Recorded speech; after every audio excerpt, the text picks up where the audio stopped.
Um, so the question then becomes, this is what we've really dealt with a lot, if you think about it, systematic desensitization, relaxation methods. Almost all the medications are tranquilizing, but they have other problems. So what we do is we work a lot on decreasing the avoidance. And people self-medicate with alcohol and marijuana and all kinds of other shit, right? But people also do it in more natural ways, like cutting, eating disorders. These are ways of avoiding shit, responsibility, stress, decisions, all kinds of other stuff. Sometimes we dump it on other people, like the dependent personality. Now, how's that going to make you feel about yourself down the road? Depressed. I just saw a woman today. Her husband's dominated her whole life, and now she's in her early 50s, and she wants to get out and work. He's going to go nuts if she doesn't. He's in Wisconsin right now, but he doesn't. He's never trusted her. He's always trying to control her, and he's got his own problems from his own background. But there's no leverage for him. All he has to do is threaten her and intimidate her, and she'll get in. So there's no reason for him to go to therapy and change. But this is what we focused on, but at the expense of this. Because if we can increase the approach, then the person will engage in the action. Because if the approach stays greater than the avoidance, the prediction is the person will engage in the behavior. Okay? What they seek, what they want. If you don't go after what you want, if you keep suppressing, you're going to get depressed. And your anxiety and fear are not going away. So then the question becomes, how do we increase the approach, which is really what we haven't really been looking at enough. So this is where I get, as you'll see, into values clarification, and it's the commitment part, the acceptance and commitment there. So that's act. So the acceptance part is accepting suffering. We want painless life. That's the problem. We don't want to suffer. And yet, the things we work hardest for and suffer for the most, we actually value the most. That's an interesting paradox, isn't it? Mm-hmm. So, getting people to actually, people want fixes. They want it easy. They want convenience. They want pleasure. But you can't get anything in life, we know this from cognitive dissonance, you can't get anything in life without giving something up. So part of this is accepting that jealousy, envy, depression, anger, anxiety, boredom, they're all life. And what we're doing is we're taking people and medicating them and supporting them in therapy and saying, oh, you'll be okay, booby. Don't worry about it. Rather than saying, buck up, dude, it's life. You got a choice. Either you walk through the fire, or you go around it. But if you go around it, you're not likely to get what you want. So, that's only part of the acceptance, and I'll talk a little bit more about that in a minute. And the commitment part is, where's the purpose? A lot of people have no purpose. They have no real goals. Nothing that sets a fire under their ass. Whose fault is that? Because if you care about something enough, you'll go to the ends of the earth for it. You'll put your life down for it. But the responsibility is on the individual to decide. And of course, the way it works is it all starts with your values. What do you value? Money, freedom, pleasure, travel, growth, job, children, family, religion, whatever. Figure out what the hell your priorities are, and then from there you develop your purposes. If it's career, then I need to get an education. At least for now it's a career. I can change it. I can add things later. I want a good career. I want to do what I want to do in my work. I'm going to work my butt off for that. Well, that means I've got to get a PhD or a license or a certification or something or whatever. And then the goals, you know, the goal would be to get the education. And then the purpose would be, how am I going to then, now that I have the degree, what am I going to do with it? Where am I going to work? Who am I going to work with? And from there, you see, I talk to so many people, and they just don't have, and at your age, it's kind of normal. It's still fuzzy. But I see people in their 30s and 40s and 50s, they're just lost. How do you handle all the stress, all the responsibility, all the decision making, all the pain, if there's no reason to do it? So if you find a person is directionless and they don't have much of a self-esteem, then you have to actually start from the scratch. You have to do values clarification. You have to do esteem building. You have to get them to develop goals and purposes. Now, if they already have them, but they're not enacting, they're not behaving consistent with those, you have to point out the hypocrisy. You say you care about family, but you're never home. You say you care about your career, but you golf all the time. You say you love your wife or your husband, but when do you show it? You say you care about your health, but you're dying and you're 45 years old. So that shows that where you attack the individual's issues really depends on where they're at. So before I get into what's already written here, because you're going to be able to read that in a little bit, here's the basic model. Let's call this A over here.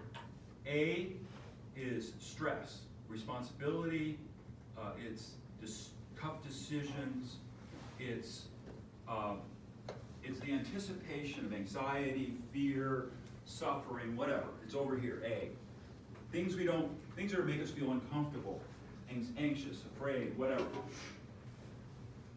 Now, our first defense is distraction. Freud called it sublimation. Get involved in constructive things or distracting things, hang out with your friends, whatever. You're not thinking about it. Now, if it's something that's just passing, that works. But if it's something like a PTSD experience, or if it's something like a problem, you have an eating disorder, if it's a gambling problem, drinking, whatever, a shitty marriage, job you hate, whatever, it's going to keep coming back. You can only distract yourself momentarily. It's going to keep coming back. It might be a childhood memory or thoughts you have that you think are weird. They're maybe not weird. They're really not that bad, but now you think they're bad, so now you make them weird and really bad, right? Whatever it is, it keeps coming back. So those issues, you have to go to B. Well, what happens at the second stage when something keeps coming back? One of two things happen. Either you learn how to emotionally accept the reality of it, the memory, the decision and the follow-through you need to make, what you need to do. Either doesn't mean you give up when you accept. Doesn't mean you're tolerating. It means you accept the reality of it. You say, this sucks, or I don't like this, but I'm going to do it because it's a means to an end, or it's part of my future. It's my kid. It's whatever, right? So at that point, you don't have to like it, but you're going to feel better if you face it. Okay? Or you fuse to it, and that's the dangerous part. If you fuse to it, then you let it define you. You swallow it whole, you inculcate it, and now you're not just suffering from depression, you're a depressed person. You didn't just get rejected, you're a reject. You didn't just lose, you're a loser. You didn't just show alcohol abuse, you're an addict. You didn't just commit a crime, you're a criminal. How can you get better when you define it as part of you?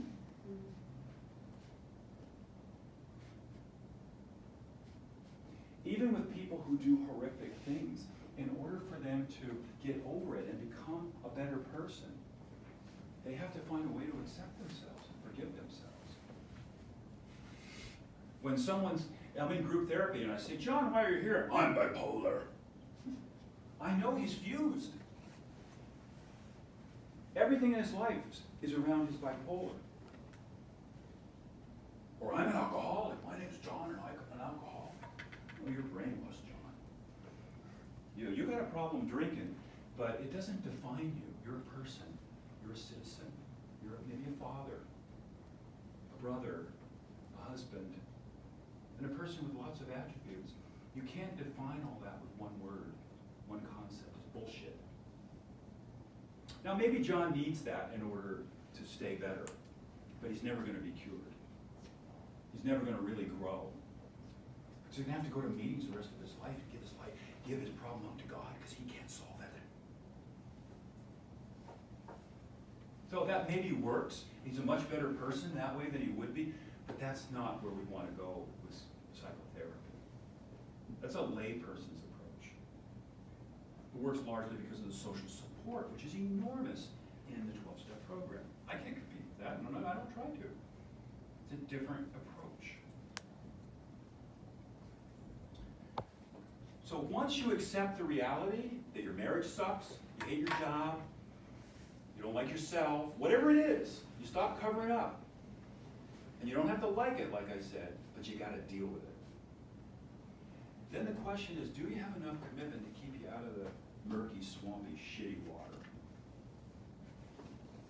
It's like, fusion's like quicksand. It'll suck you under if you don't get out of it.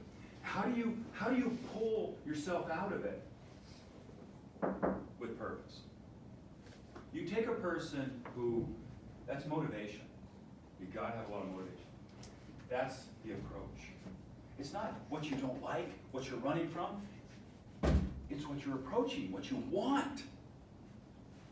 A person who has a phobia of fire drives up to their house, they hear their kids screaming. You think they're gonna sit in their car, or you think they're gonna go in that house? No, regardless if they have the phobia, they're gonna go into that house and they're gonna be committed, because they're committed. All of a sudden, they have no fear. Someone tries to attack their kids. They're twice their size. They're going to go after them anyway. Because they're going after my kids. There's no fear when you're committed enough. That's what I try to do with my patients, is to get them committed enough. It's what they want to do, not what they're trying to run from, that's important. You're always going to have the anxiety and fear. You don't have to be depressed, but you got to be anxious. Life makes you anxious. Because all anxiety is the gap between now and the future. And it's uncertain. And because any one of us could get screwed right now or tomorrow. And we know that. We're not kids anymore. That we're all filled with anxiety. But what do we do in the meantime?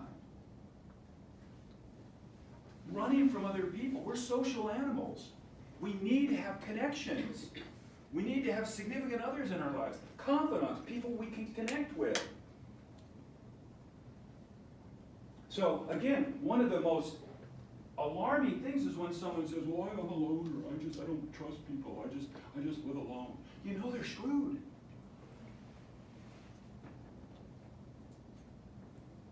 They're trying to live a life that goes against human nature.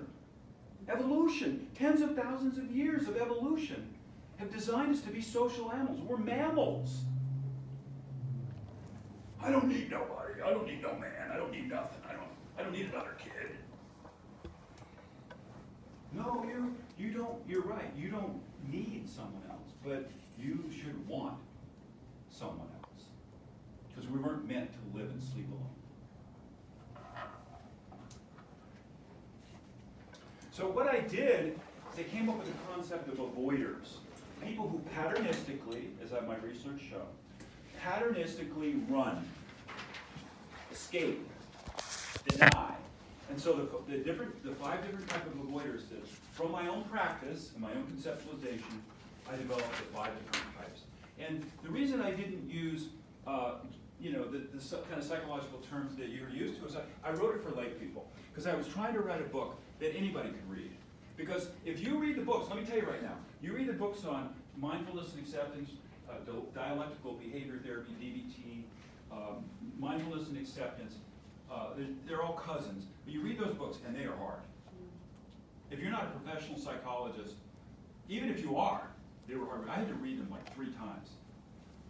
So I decided I'm going to write a book that anybody could read and put it in language that people could understand. So, what are the goals for reducing avoidance patterns? So generally, discuss the role of avoidance in the causation and maintenance of depression. I've already done that.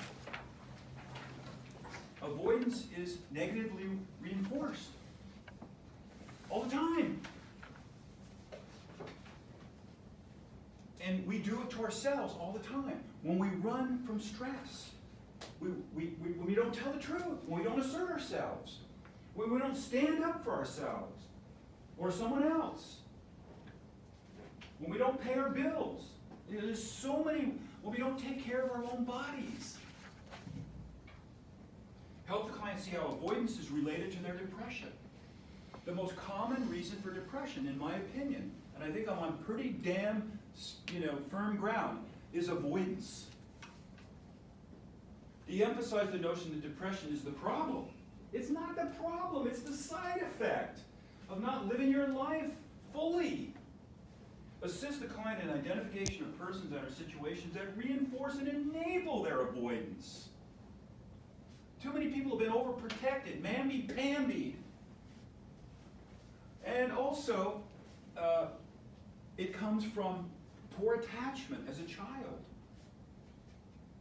Insecure, or what we call avoidant, and or ambivalent attachment. Okay, so if that's where it started, what are we going to do about it now? Not your fault.